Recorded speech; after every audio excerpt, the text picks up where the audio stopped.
On file dans le Grand Besançon, à Montferrand-le-Château. Au pied des ruines du château, on domine la vallée du Doubs. Avec Pascal Pi, c'est toujours plus haut, toujours plus grand.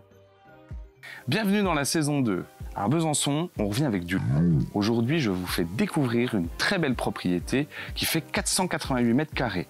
La maison est édifiée sur 5500 mètres carrés de terrain et elle est divisée en 3 logements. Alors si vous prenez l'idée de faire une résidence principale en même temps qu'un investissement locatif, eh bien on est au bon endroit.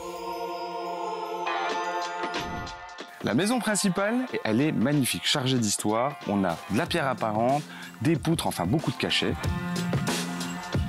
On poursuit sur la deuxième maison qui fait 165 mètres carrés et elle est surnommée l'Aquarium parce qu'elle est baignée de lumière.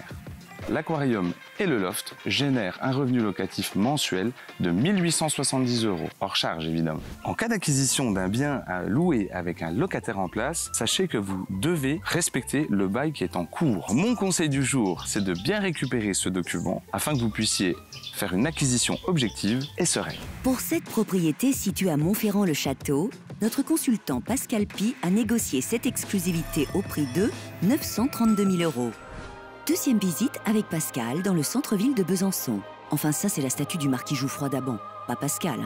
La seule chose que j'ai envie de vous raconter, c'est qu'il y a quelques années, eh bien ici, c'était un grenier que le propriétaire a décidé d'aménager. Ça marche en plus. Si vous aussi, vous souhaitez vous lancer dans ce genre de projet d'aménagement, eh bien, il va falloir obtenir quelques autorisations nécessaires. Première autorisation à obtenir, l'accord de la copropriété en assemblée générale. Il va falloir aller voir l'urbanisme, déposer un permis pour qu'il vous accorde, entre guillemets, cette transformation. Et troisième chose, eh bien, il va falloir demander l'autorisation aux architectes des bâtiments de France. Mon conseil, dans le cadre d'une acquisition de ce type, eh bien, lister toutes ces autorisations dans le compromis de vente et les insérer en conditions suspensives, ce qui évitera toute problématique et finalement de se retrouver avec un grenier plutôt qu'un appartement. Pour cet appartement situé à Besançon, d'une superficie de 66 mètres carrés, notre consultant Pascal Pi a négocié cette exclusivité au prix de 195 000 €.